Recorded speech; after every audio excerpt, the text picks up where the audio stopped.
अस्सलामु अलैकुम ज़हनी इनकलाब। कहते हैं कि जो जिंदगी की जंग जीतना चाहता हो उसे शतरंज खेलनी चाहिए। दुनिया में 195 मुल्क हैं और उन 195 मुल्कों के अंदर 2 मुल्क ऐसे हैं जहाँ पे शतरंज बच्चों के सिलेबस में शामिल है। उसमें एक मुल्क है रशिया, दूसरा मुल्क है आर्मीनिया। तो इन 2 मुल्कों में शतरंज बच्चों के सिलेबस में कोर्स में शामिल है और उनको क्लास 1 से ही 10 क्लास तक या उससे आगे तक बच्चों को सब्जेक्ट के तौर पे शतरंज पढ़ाई जाती है और सिखाई जाती है। शतरंज क्या है? शतरंज में इंसान चाल चलने से पहले सोचता है, फैसला करने से पहले सोचता है। वो पहले सोचता है, उसके बाद वो चालें चलता है। तो जब ये उसकी आदत में शामिल हो जाता है तो जिंदगी के हर फैसला वो सोच समझ के लेगा। जिंदगी में मकान खरीदेगा, पहले सोचेगा, गाड़ी खरीदेगा, पहले सोचेगा, बच्चों का कौन सी स्कूल में एडमिशन कराना है, पहले सोचेगा, मशवरा करेगा, उसके बाद फैसला लेगा। तो शतरंज में इंसान ही सीखता है। शतरंज दिमाग की एक्सरसाइज है। कहते हैं कि इस दुनिया में, इस कायनात में जितने भी जर्रात हैं, उन जर्रातों की जो तादाद है, उन जर्रातों की टोटल तादाद से ज्यादा शतरंज की चालें चली जा सकती हैं। इसी तरह हम कोई भी फैसला करें, हम कोई भी काम करें, उस काम को इतने तरीके हैं जितने इस कायनात में जर्रात है, उस जर्रातों की तादाद से ज्यादा हम एक काम को उतने तरीकों से कर सकते हैं। तो शतरंज दुनिया के हर मुल्क में खेली जाती है और सीखी जाती है, लेकिन स्कूलों में सिर्फ 2 मुल्क हैं, रशिया और आर्मीनिया, वहां पे पढ़ाई जाती है।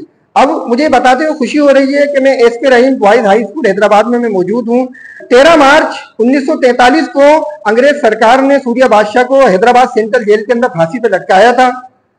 और कहते हैं कि सूर्या बादशाह का असल नाम पीर पगारा है, और पीर पगारा भी कहते हैं, असल नाम है पीर सिब्बतुल्लाह शाह राजदी, लेकिन उनको उर्स आम में सूर्या बादशाह कहा जाता है।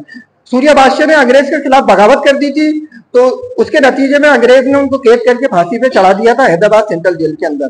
तो कहा जाता है कि जिस रात उनको फांसी दी गई थी, तो फांसी से 1 घंटे पहले सूर्या बादशाह ने शतरंज खेली थी, और जिस बंदे ने फांसी पे चढ़ाया था उसका नाम था कारगिल, उसके साथ शतरंज खेली थी और सूर्या बादशाह को उसमें फतह हुई थी। और फतह हासिल करने के बाद फिर उसने कारगिल को कहा कि मुझे फांसी पे चढ़ा दे।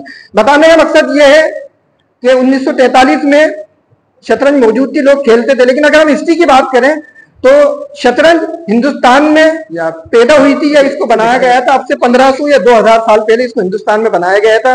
फिर वहां से 800 साल बाद ये यूरोप में और मिडिल ईस्ट में पहुंची है। पहले ये बादशाहों का खेल समझा जाता था, लेकिन अब ये हर इंसान का खेल है, इसको हर कोई खेल सकता है, सीख सकता है। शतरंज के इतने फायदे हैं। कहते हैं कि इंसान अपनी जिंदगी में जो हर कदम उठाता है वो शतरंज की चाल है, वो दूसरा कदम उठाता है वो भी शतरंज की चाल है। तो इंसान का हर जुमला शतरंज की चाल है, क्योंकि अगर वो कोई सख्त जुमला बोल देता है तो सामने वाला उस पर एक्शन ले सकता है, उसके खिलाफ कार्रवाई कर सकता है। तो अगर वो नरमी से बात करेगा तो उसके खिलाफ कोई एक्शन नहीं लिया जाएगा। कहने का मकसद ये है कि इंसान का हर जुमला शतरंज की चाल है। तो शतरंज हमारी रोजमर्रा जिंदगी में, शतरंज खेलने से इंसान की रोजमर्रा जिंदगी में बहुत आसानियां पैदा हो सकती हैं। उसे फैसला करना आएगा, उसे सोचना आएगा। बहुत सारे ऐसे लोगों की मिसालें मौजूद हैं जो फैसला करने के बाद मशवरा करते हैं। कार खरीद ली, अब वो मशवरा कर रहे हैं अपने दोस्तों से, यार मैंने कार खरीदी, देखा ना कैसी है, सही है। अब वो खरीद के तो आगे मशवरा करने का क्या फायदा। मकान खरीद लेते हैं, मकान बनवा लेते हैं, पता चला तो उसके जो कागजात है वही जाली है। वो खरीदने के बाद अपने दोस्तों से मशवरा करते हैं कि मैंने मकान खरीद लिया, मैंने गाड़ी खरीद ली, मैंने जवानी नौकरी हासिल करने के बाद मशवरा करते हैं। तो शतरंज खेलने से ये फायदा होता है, शतरंज से इंसान की आदत पुख्ता हो जाती है, क्योंकि शतरंज में इंसान हर चाल चलने से पहले सोचता है। तब वो अपनी जिंदगी में जो भी फैसले करेगा, फैसले करने से पहले सोचेगा, मशवरे करेगा कि अगर मैंने शैसला किया तो मुझे कोई खतरा तो नहीं है, मैंने अगर फलानी सोसाइटी के अंदर मैंने कोई मकान खरीदा, इसको कोई कब्जा तो नहीं कर लेगा। तो शतरंज में चाल करने से पहले इंसान सोचता है और इसको वो अपनी जिंदगी में अप्लाई कर सकता है। अच्छा, शतरंज लड़ाई है 2 बादशाहों के दरमियान, शतरंज लड़ाई है फैसलों की, हिकमत अमलियों की 2 दिमागों के दरमियान। तो यहाँ पे जो शतरंज जो बंदा खेलता है वही बादशाह होता है। अगर उसे मकान खरीदना है, अच्छा शतरंज के अंदर हम बादशाह को बचाते हैं, अगर बादशाह मर गया तो पूरा खेल खत्म हो जाता है। तो शतरंज जो इंसान खेलता है वही बादशाह होता है, वो अपने आप को बचाता है। तो मिसाल के तौर पे अगर वो उसके दिमाग में मकान लेने का मंसूबा है, तो जो बादशाह है मकान बन जाएगा। अब वो अपने मकान को बचाएगा कि इस पर कोई कब्जा तो नहीं कर लेगा। अगर उसकी गली के अंदर उसकी कार खड़ी है और वो शतरंज खेल रहा है, उसके दिमाग में कार आ गई, तो अब उसका जो बादशाह है वो कार बन जाएगी। अब वो कार को बचाएगा कि कार कोई चोरी तो करके नहीं ले जाएगा, कोई डैमेज तो करके नहीं ले जाएगा।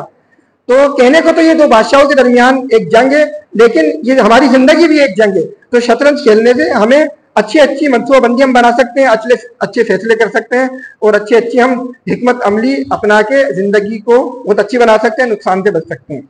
दुनिया में दो मुल्क है, रशिया और आर्मीनिया, जहाँ स्कूलों में बच्चों को शतरंज कंपलसरी सब्जेक्ट के तौर पे पढ़ाई जाती है और सिखाई जाती है। तो रशिया और आर्मीनिया को छोड़ के अब मुझे ये बताते हुए बहुत खुशी महसूस हो रही है कि पाकिस्तान अब दुनिया का वाहिद मुल्क हो गया है। और जिस स्कूल में मैं खड़ा हूँ ये है गवर्नमेंट एस के रहीम boys high school Hyderabad.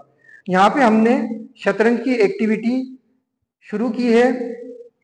Class के अंदर स्कूल की क्लास के अंदर हम बच्चों को शतरंज सिखाते हैं, क्लास एक्टिविटी के तौर पे और एक्स्ट्रा करिकुलर एक्टिविटीज के तौर पे हम बच्चों को यहाँ पे हम शतरंज सिखाते हैं और उसके तरीके बताते हैं।